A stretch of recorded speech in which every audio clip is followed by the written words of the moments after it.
Chers frères et sœurs, pour cette fête pascale, je vous fais lecture d'une parole tirée de l'Apocalypse, chapitre 1, extrait des versets 17 et 18.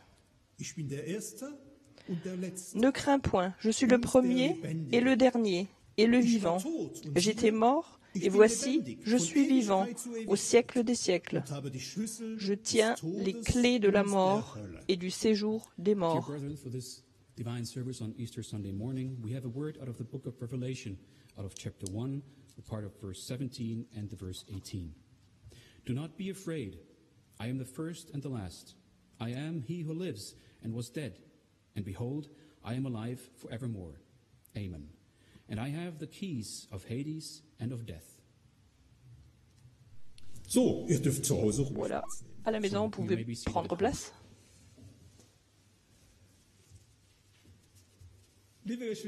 Chers frères et sœurs, c'est une fête pascale très particulière que nous vivons aujourd'hui.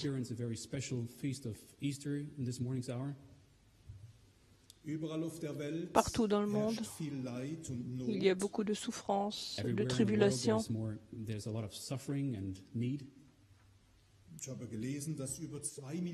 J'ai lu que plus de 2 millions de personnes ont déjà été contaminées. 100 000 sont déjà décédés et la pandémie continue. Évidemment, il en résulte beaucoup de souffrances, beaucoup de tribulations. Il va de la santé, de la vie,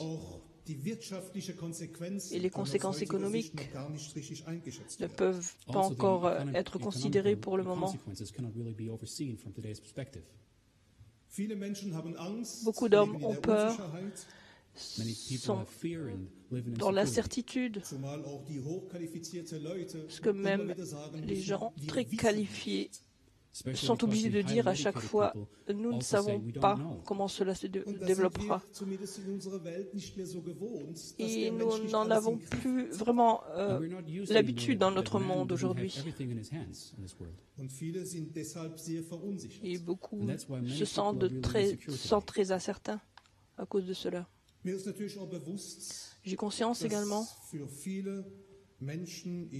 que pour beaucoup d'hommes en Afrique, au Venezuela, en Asie, la crise liée au corona est seulement un titre sur la longue liste des problèmes qu'ils ont à endurer.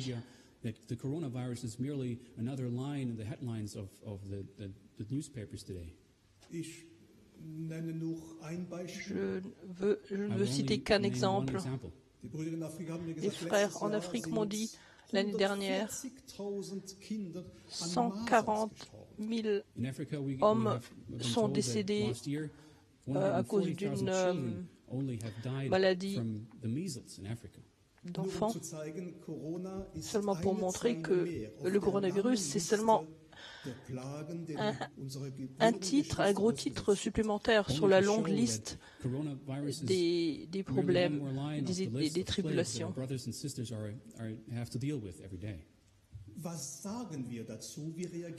Comment est-ce que nous réagissons à cela?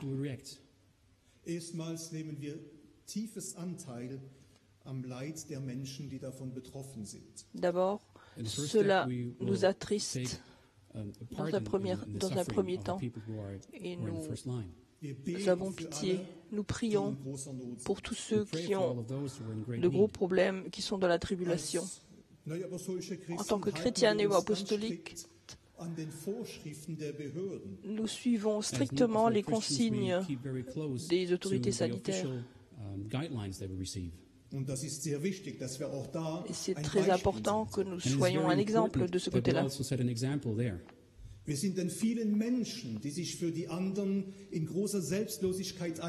y a beaucoup d'hommes. Nous sommes très reconnaissants à tous ces hommes qui s'engagent avec beaucoup d'ardeur pour les autres. Et nous prions pour eux également. En tant que chrétiens, nous avons appris de nous soumettre à Dieu. Nous faisons confiance à Dieu. Nous savons qu'il y a beaucoup de choses que nous ne savons pas. Nous plaçons notre confiance en Dieu et nous nous remettons dans les mains de Dieu.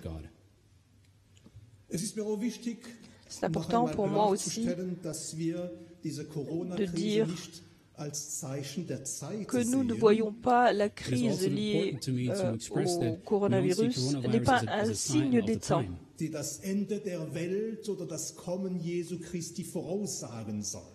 Qui prédit la fin des temps et le retour de Jésus. La Bible ne parle pas du coronavirus. Notre foi en le retour proche de Jésus ne résulte pas de signes, mais du retour de Jésus.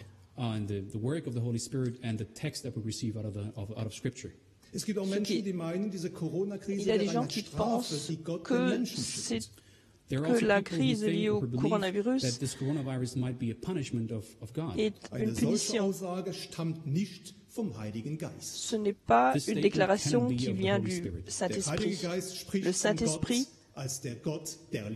parle de Dieu comme un Dieu d'amour et pas comme un Dieu punisseur.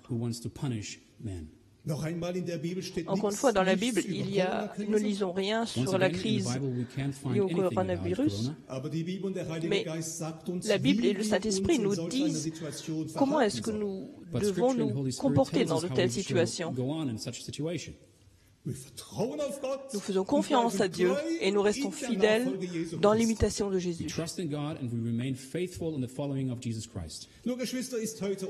Mais, chers frères et sœurs, aujourd'hui, c'est Pâques et nous commémorons la résurrection de Jésus.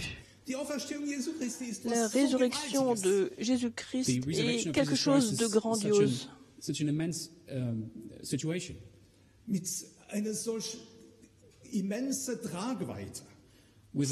Qui a une immense portée.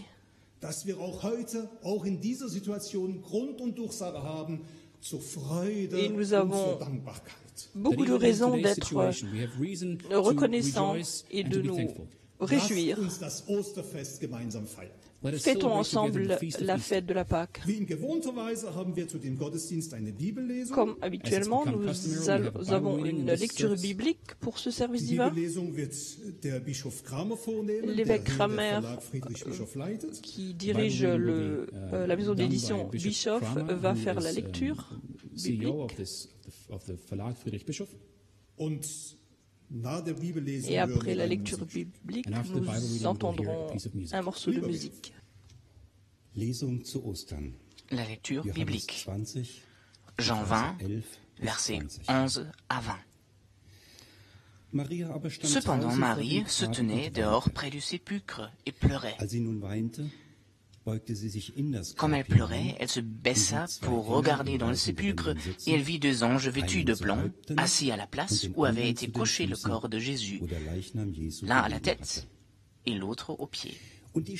Ils lui dirent, « Femme, pourquoi pleures-tu » Elle leur répondit, « Parce qu'ils ont enlevé mon Seigneur, et je ne sais où ils l'ont mis. »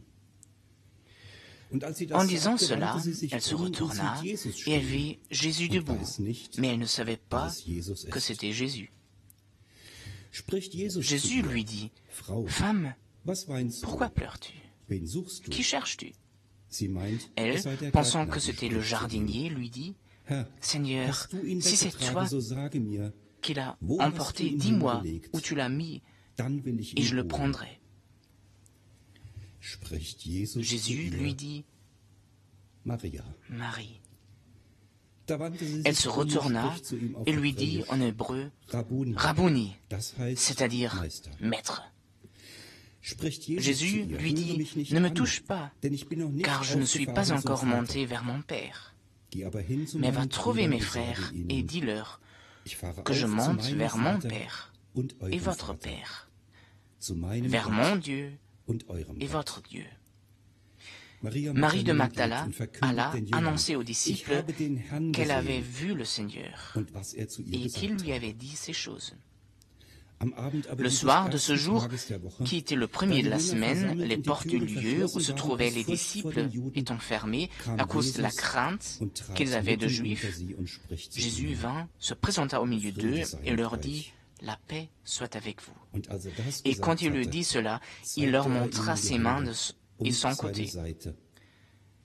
Les disciples furent dans la joie en voyant le Seigneur. Oui, chers frères et sœurs, dans la Bible, nous lisons l'événement entre le disciple.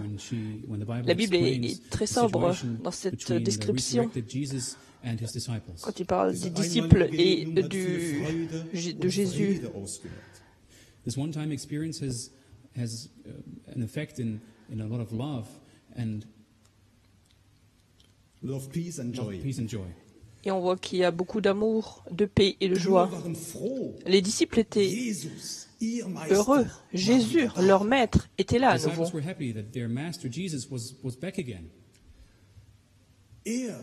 Lui, qui était avec lui, qui était à la croix et qui était enseveli et mort, il est de retour. C'était une grande joie pour eux. Notre Seigneur et Maître est là à nouveau.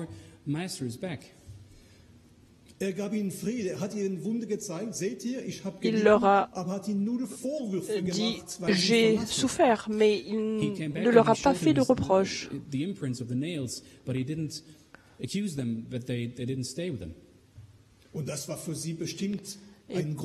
Pour eux, ça a été certainement un grand réconfort. Par après, ils ont compris. Dieu était avec Jésus. Encore plus. Jésus-Christ est Dieu. Thomas a dit « Mon Dieu ». Le Seigneur est avec nous. And Thomas expressed it in a way that you are my God and my Lord. Et la Bible dit, après la résurrection, ils ont pensé aux paroles qu'il a prononcées auparavant.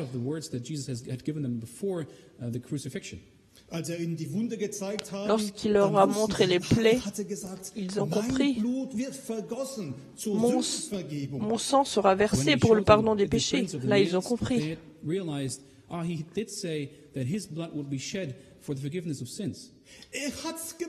Il l'a fait. Maintenant, nous pouvons recevoir le pardon de nos péchés. Ils ont pu constater, il a un autre corps. Tout à coup, il est là, tout à coup, il n'est plus là, il n'est plus lié au temps et aux règles physiques. C'est une nouvelle forme de vie. Et alors ils ont pensé à Jésus qui a dit « Je vis et vous vivrez aussi ». Sa résurrection prédit notre propre résurrection. Ça, c'était la joie et la paix des disciples. Aujourd'hui, nous avons une rencontre avec Jésus-Christ, le ressuscité par l'activité du Saint-Esprit.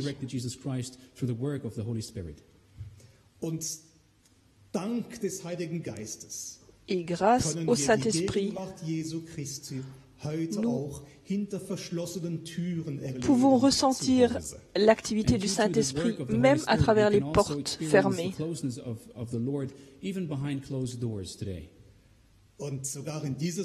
Et même dans cette situation, puisse le Saint-Esprit nous donner à tous la paix et la joie.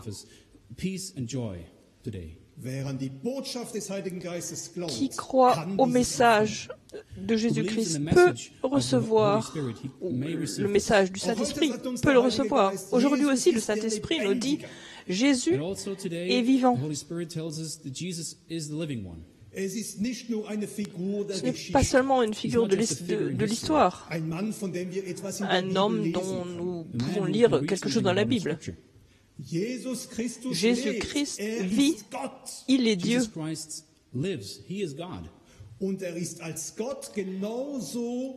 Et en tant que Dieu, il est exactement comme ce qui est évoqué dans la Bible. Il est l'amour. Il est proche des hommes. Il est du côté des faibles. Il donne sa grâce. Il se soucie des siens et ne laisse tomber personne. He takes care of them. Ist sogar besorgt, als die Jünger müde waren, also ihr seid müde, ihr müsst euch il s'est même préoccupé des disciples. Vous êtes fatigués, vous avez faim, il faut vous donner à manger. Lorsqu'il était à la croix, il s'est préoccupé du bien-être de Marie. C'est ça, Jésus-Christ. Il vit et aujourd'hui, c'est encore le cas. C'est ça notre joie. Le Saint-Esprit nous montre également les plaies de Jésus-Christ. Et il nous dit, pensez-y, il vous aime. Il n'y a pas de plus grand amour que de donner sa vie pour ses amis. Il est mort pour toi.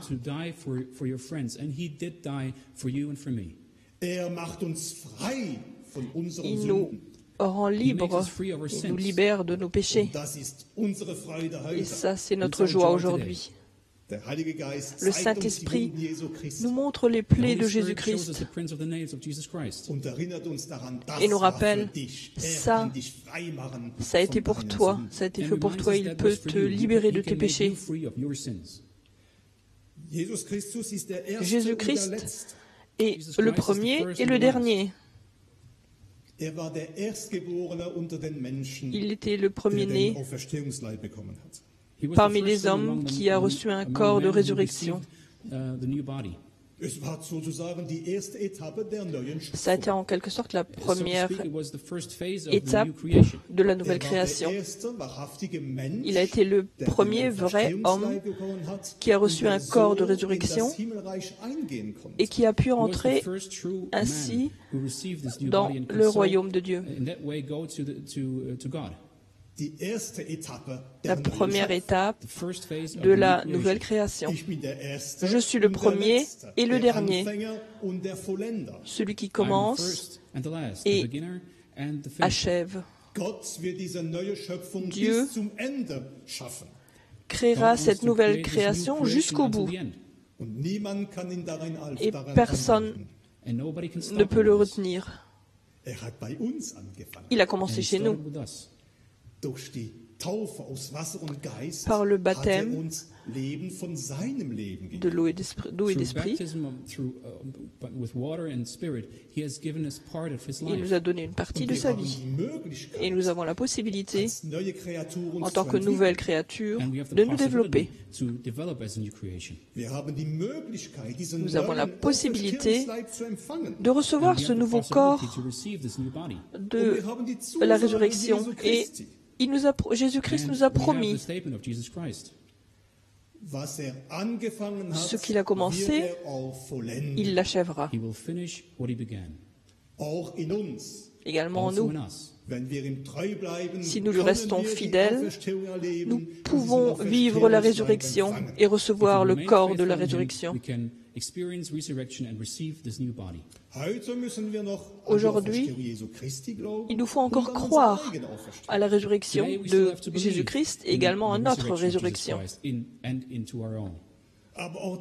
Mais là aussi, l'Écriture sainte nous dit, celui qui croit à Jésus-Christ et le suit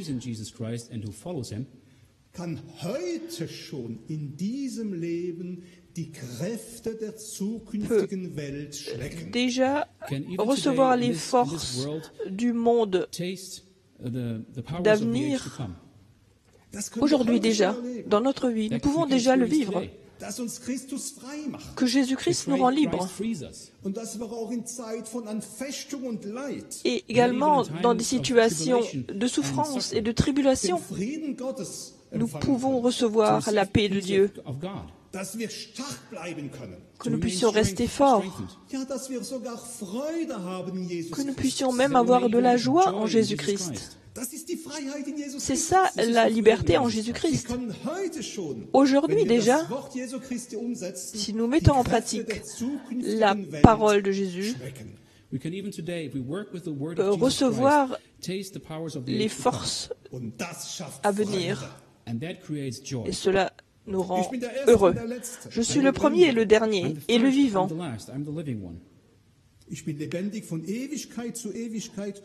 Je suis vivant au siècle des siècles, et je tiens les clés de la mort et du séjour des morts. Ça aussi, c'est une partie de notre consolation. Le ressuscité a les clés de la mort. Il a surmonté la mort. Et même la mort physique n'est pas un obstacle au salut. Nous avons la certitude que Dieu, Jésus-Christ, s'occupe également des morts et continue à travailler à leur salut.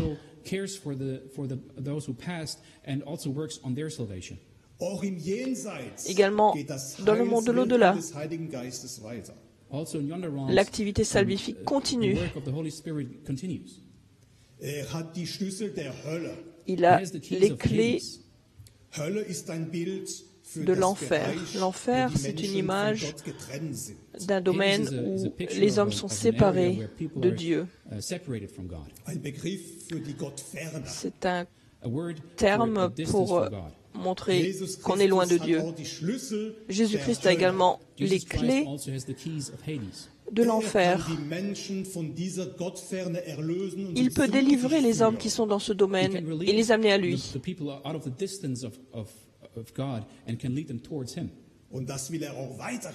Il veut continuer à le faire.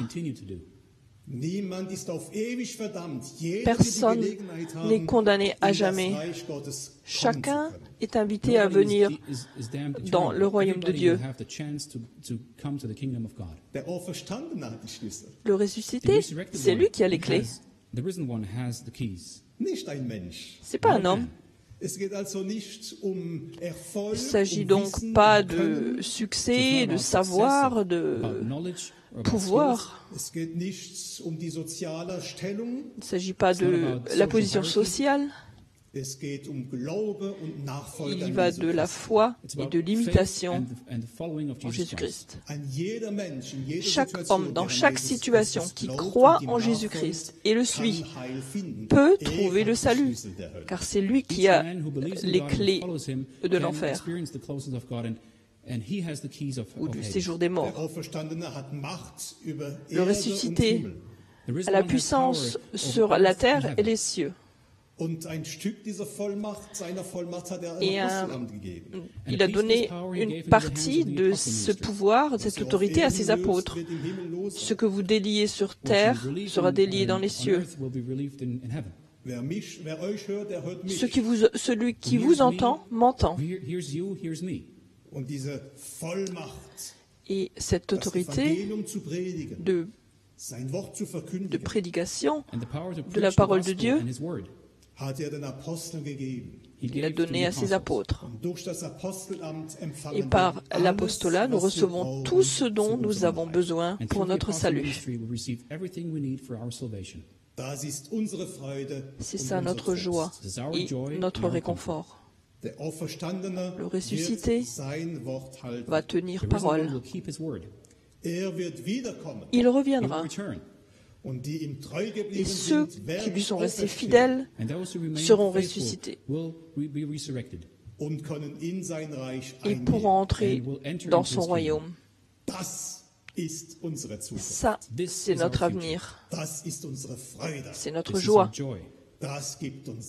Ça nous donne de l'assurance. Amen. Ja, liebe Geschwister, es ist schon ein besonderes, Oui, wirklich frères et besonderes sœurs, Osterfest. c'est vraiment une fête de la Pâque très particulière. Normalerweise feiern wir in jedem Gottesdienst, gedenken wir der Auferstehung Jesu Christi, indem wir Abendmahl gemeinsam feiern. Pensons Usually we remember the resurrection of Jesus Christ by celebrating Holy Communion together. nous fêtons la Sainte Seine ensemble. Natürlich, es ist unser aller Wunsch, dass wir Abendmahl feiern. C'est notre souhait à tous de fêter la Sainte Seine dans la communion. Et beaucoup de frères et sœurs ont des souhaits, ont proposé des solutions, comment est-ce qu'on pourrait le faire. Mais il faut que nous ayons conscience du fait que le sacrement, que la Sainte Seine est un sacrement qui a été institué par Jésus-Christ lui-même.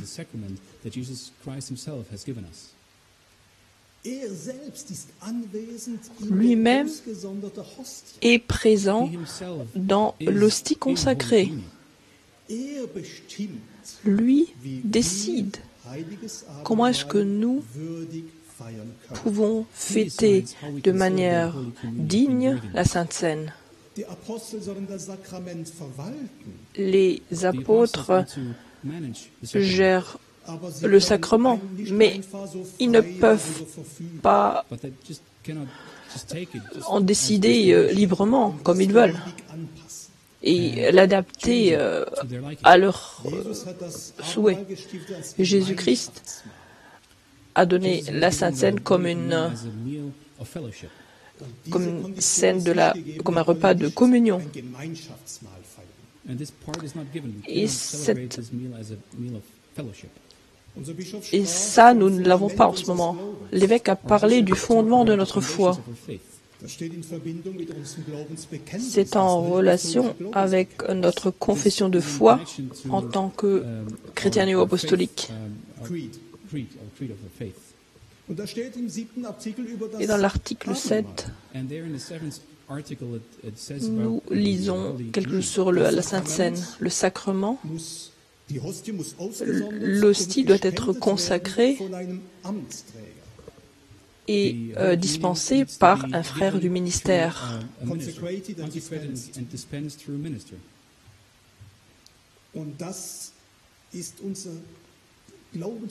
Et ça, nous sommes persuadés de cela, c'est notre conviction de foi. Si nous inventions une autre forme, il faudrait changer cet article de la foi. Chers frères et sœurs, je vous donne à penser.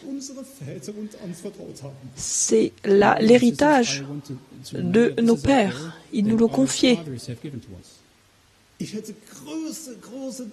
J'aurais vraiment de gros problèmes de l'adapter parce que en ce moment, ça ne nous convient pas. Il y a des frères et sœurs qui souffrent, qui ont souffert parce qu'ils restent attachés à la confession de l'Église néo-apostolique. Et maintenant, parce que ça ne nous convient pas dans notre situation actuelle, il faudrait le changer? Non, ça ne fonctionne pas. La Sainte Seine pour les défunts, nous ne pouvons pas non plus le transférer aux vivants. Les âmes de l'au-delà n'ont pas de corps physique. Ils ne peuvent pas citer la Sainte Seine. Mais pour nous qui avons un corps, il y a toujours encore la parole. Jésus a dit, viens. Il faut que nous le prenions nous-mêmes. Je sais qu'il y a également des lettres du pain que nos pères, nos ancêtres ont instituées, mais c'est vraiment seulement pour des cas particuliers et cela ne peut pas remplacer à part entière la Sainte Seine. Nous ne pouvons pas le transformer et l'adapter pour l'Église entière. Qu'est-ce qu'il veut nous dire, le bon Dieu? Il veut nous rappeler, la Sainte Seine, c'est une grâce que je vous offre.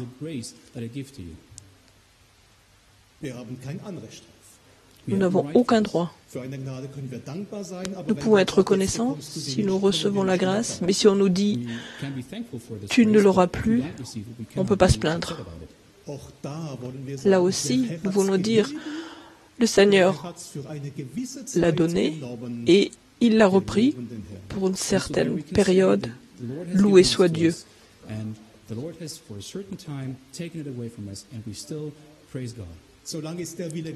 Tant que c'est la volonté de Dieu que nous ne fêtions pas la Sainte Seine, il nous donnera ce dont nous avons besoin. Si moi je décide, je n'ai pas besoin de Sainte Seine, aujourd'hui je n'en ai pas besoin, ça c'est autre chose. Mais nous pouvons avoir le pardon des péchés. Ce n'est pas un sacrement. Là aussi, Jésus a donné des conditions particulières. Chers frères et sœurs, si nous nous repentons aujourd'hui, si nous sommes avides de recevoir le pardon, si nous voulons vraiment pardonner à notre prochain, si nous pensons à l'autorité qui a été mise dans l'apostolat, nous pouvons avoir la certitude aujourd'hui que Christ nous rend libres de nos péchés. Chers frères et sœurs, oui, normalement, nous fêterions la Sainte Seine maintenant.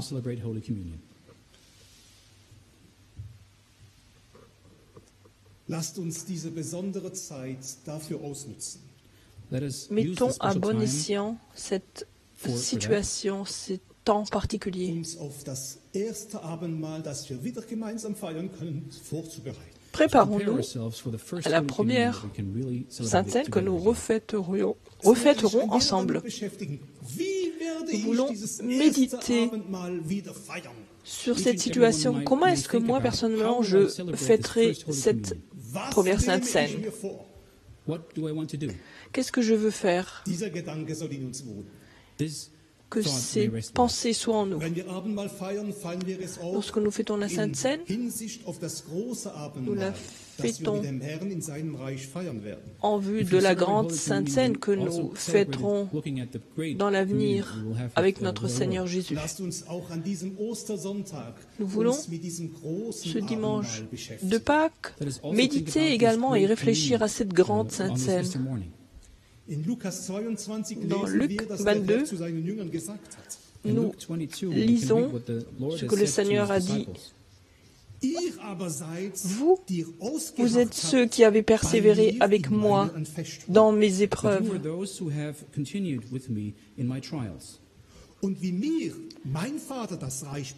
C'est pourquoi je dispose du royaume en votre faveur, comme mon Père en a disposé en ma faveur, afin que vous mangiez et buviez à ma table dans mon royaume.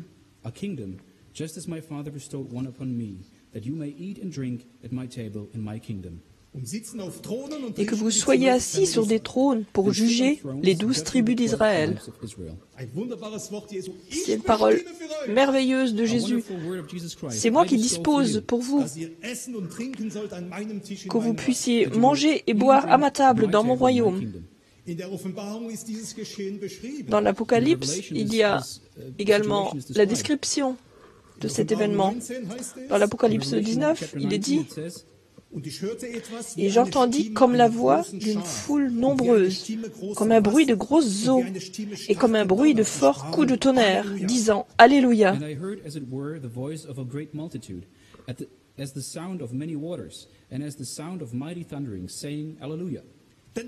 Car le Seigneur notre Dieu Tout-Puissant est entré dans son règne.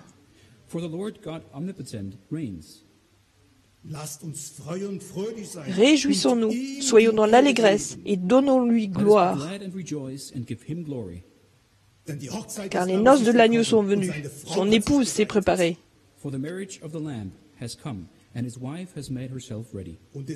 Il lui a été donné de se revêtir d'un fin lin, éclatant, pur, car le fin lin, ce sont les œuvres justes des saints. L'ange me dit, écris. Heureux ceux qui sont appelés au festin des noces de l'agneau. Puis il me dit, ces paroles sont les véritables paroles de Dieu.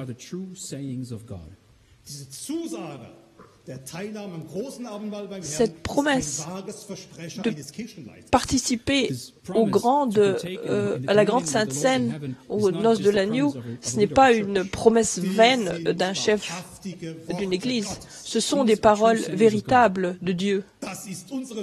Ça, c'est notre joie, c'est notre paix. Voilà, chers frères et sœurs, de tout cœur, merci. Merci pour les nombreuses prières à l'occasion de ce service divin. Sans vos prières, cela n'aurait pas pu s'accomplir. Moi, personnellement, je suis très reconnaissant aux autorités que j'ai pu entrer dans le pays, ici en Allemagne. C'est toujours très beau lorsqu'on sent que les autorités ont des sentiments, ressentent quelque chose par rapport aux chrétiens.